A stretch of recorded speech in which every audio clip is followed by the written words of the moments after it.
I've got more than a few questions for you, but we'll keep it to just a few. All right. Your brother was named the head coach of the Philadelphia Eagles. Your good friends, some of your former players, former assistants, are all over Division I football. Yet you've remained at W&J for 20-plus years. Why have you continued down this career path? You know, and I asked this question to be asked because I'm tired of answering it, to be honest with you.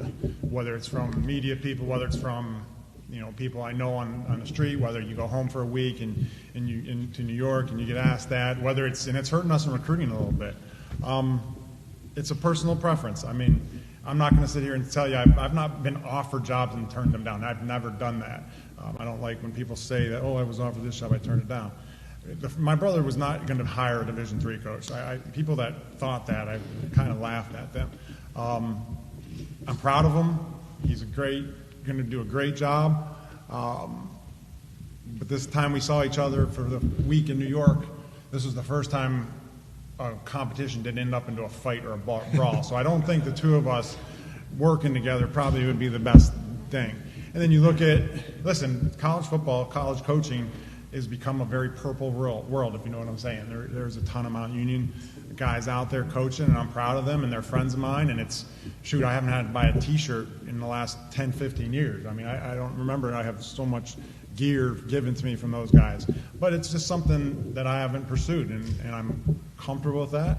And honestly, the last reason, and probably the most important reason, is we were sitting at the dinner table the other day, and my daughter's like, you know what, Dad, thank you. You were at every one of my track meets my junior and senior year.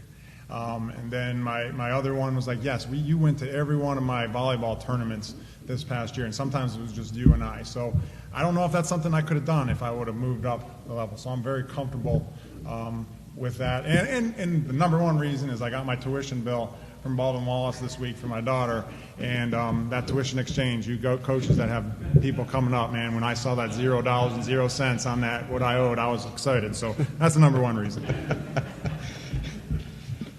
Coach, you're going to enter the fall 2021 season with nearly 40 players listed as seniors on your roster, which includes a number of players who could have graduated in the spring semester.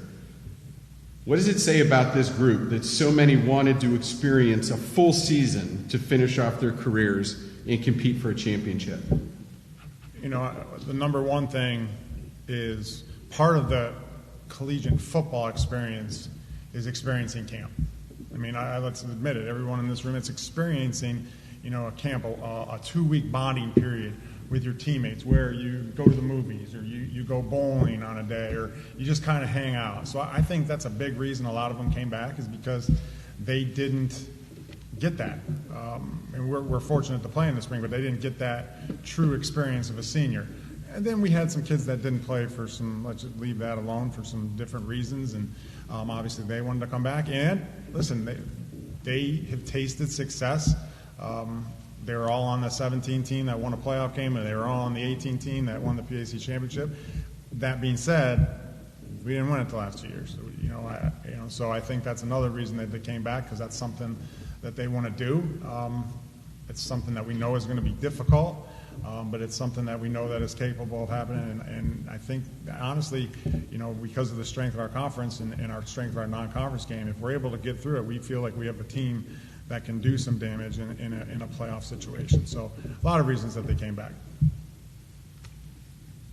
Defensively, your unit allowed just 11.8 points and 198 yards per game during the spring. You mentioned some of those players who didn't play in the spring that are going to be returning to bolster what's already a really strong defensive unit. Talk a little bit about your defensive unit and the job that your defensive coordinator, Vince LaVara, has done with that group.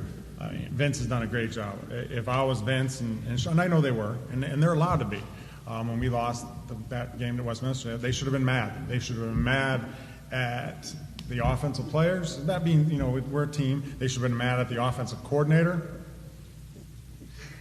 right? Who's me? Yeah. They should have been upset. I mean, because they did enough, if not at times 10, to win that football game. And we lost the game on offense. And the same thing could be said for the season before, too. I mean, our defense has been lights out for 2 straight years.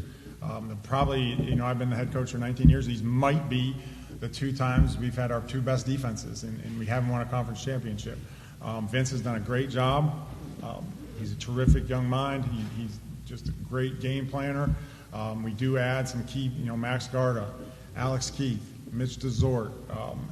They missed anyone on the defensive side that sat out last year. I mean, those are 3, not just okay football players. Those are 3 star football players that didn't play for us last fall. And you add in, the number of players we have coming back, and it's a good problem to have. We almost looks like we have like 18 starters on defense. So we're really excited about what we're capable of doing on that side of the ball. Sean, your player representative, joins us here today. Sean's an academic All-American, first-team All-PAC player. What does Sean bring to the table as a player and as a leader for your football program? Well, what did you bring me? What was that drink you brought me? Limoncello. He brought me some limoncello when we had a picnic in my house about a month ago. I think if you give me a gift, that's not a violation, right? We're good. It was good, though. It was good. So he brought me some limoncello, but he also brings just a sense of intensity to our team. He's so well liked by the players on our team. He brings an intensity that he's always going to come and bring it every single game. He's self-claiming that he's the best center on the team too, right? Yeah. But he's just and listen, it goes back to his parents. He's raised by 2 terrific parents who've done a great job of putting him at this position of his life. And just the fact that we have a young man like him on our team. He's actually a transfer student. We always leave the door open. We recruited him in the first place, but him as a player and a person, one of the greatest young men that I've coached. Last question I have for you, Coach, and you mentioned Mount Union a little bit earlier, but 4 of your first 5 games are on the road, including trips to John Carroll, Case Western Reserve. I'll get to Mount Union in a second. What are you hoping to find out about your team during the early stretch?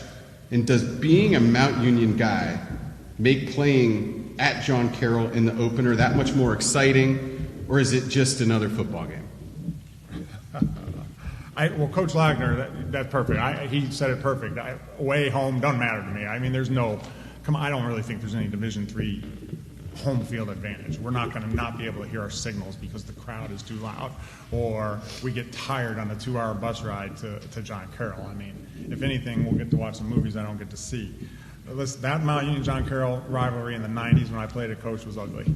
It was intense. It was fun. And funny, when my daughter was looking at schools, John Carroll is a terrific, and I might use this for motivation, John Carroll is a terrific academic university. It has produced some great young men, and obviously it has a great reputation in the NFL. But when my daughter was looking at schools, I'm like, you can go anywhere you want. You're not going to John Carroll, okay? I don't care. As a Mount Union grad, you're not attending that college. So, listen, that's going to be an exciting game for a lot of us. We have some coaches that are John Carroll grads. It was something that when Tom Arth was the coach, who I really enjoyed my relationship with Tom, he's a good man, we agreed to this series, and we're looking forward to it. And that being said, we can't put too much into it either. If we win the game, which we expect to go down there and be a great football game, we haven't won anything. We won a non-league game. And that being said, if we lose that game, we lost to probably what is a top 10 football team in the country, and we just have to be ready to regroup. But it's going to be probably the second biggest game on the PAC versus OAC schedule going into 2021. I'll let Coach Benzel answer the other question a little later. Coach, thank you. Sean, a few questions for you. You were named a team captain for your senior season. Talk about your role as a team leader and what it means to be someone that's counted upon by your teammates and coaches to assume the role of being a team captain. So as far as my role goes, Coach will tell you I'm not the most vocal guy on the team, but I will speak up if I have to. I'm more of a lead by example type of individual, and we have like a saying before every season, it's either you're all in or you're not in at all. And I kind of take that mantra and I apply it to whether it's the classroom, in the weight room, on the practice field, whatever it may be, give 110%. And I think the the underclassmen and even some of the upperclassmen see that me being a fifth-year senior and the 3-year starter, and me still being as hungry as like an incoming freshman trying to get playing time, they see the energy I put into the program, and they kind of feed off that energy and try to do it for themselves. And as far as what it means to me to be like counted upon, I mean, it means a great deal. This is one of the best football programs in D3, and we have a ton of great senior players and a great senior leaders on this team.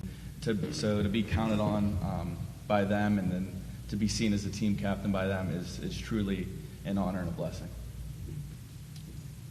You've earned all PAC honors in each of your 3 seasons at W&J. Honorable mention 2018, second team in 2019, first team last year. Yeah. How have you worked individually to improve as a player going into the fall?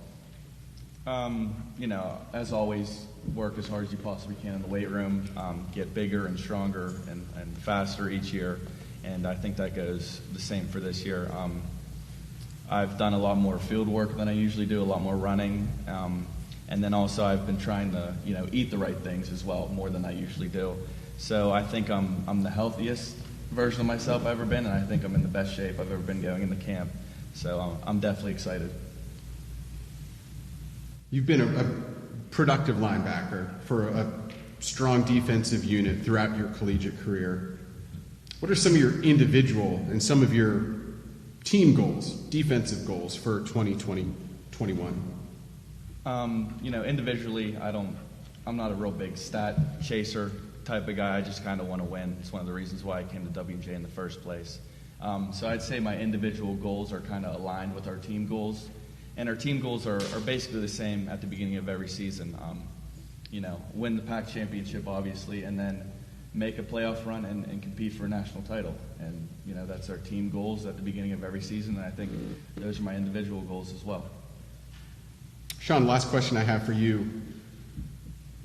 This is a good one. You returned an interception for a touchdown in a game against St. Vincent in 2019. Talk about what a thrill that was as a linebacker to get an opportunity to reach the end zone.